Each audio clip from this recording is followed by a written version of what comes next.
Sa Cebu naman, pinalibutan at pinagnakawan ng 6 na kawatan ang isang babae sa simbahan sa Cebu City. Nahuli pa sa CCTV ang pagnanakaw. Nasa frontline ng balitang yan, si John Aroa. Nagtitirik ng kandila ang babaeng may bag sa Basilica Minore del Santo Niño sa Cebu City kahapon. Maya-maya, sunod-sunod na magdadatingan ng 6 na tao at pinalibutan ang babae.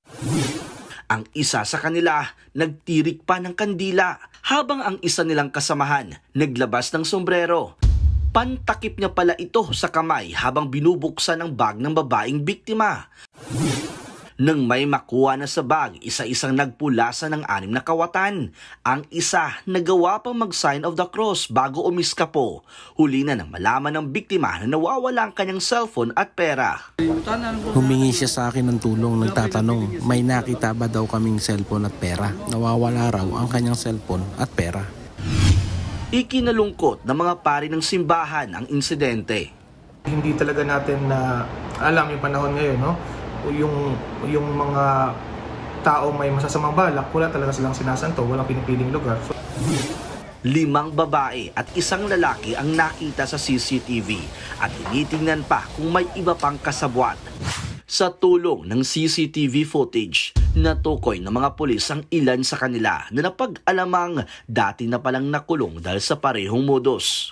Pinapalibutan nila yung biktima para yung galaw ng kamay hindi makita.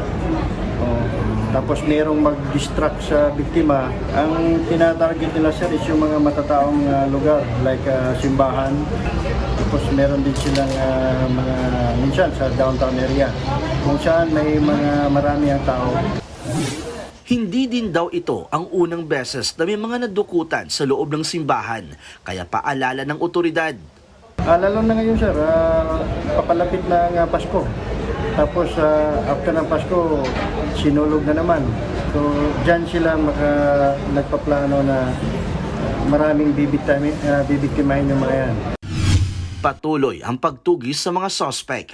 Nagbabalita mula sa frontline, John Aroa, News 5. Mga kapatid, Cheryl Cosim po, huwag maging huli at maging una sa lahat sa balitaan. Para sa tuloy-tuloy na talakayan sa Frontline, mag-follow at mag-subscribe sa social media pages ng News 5.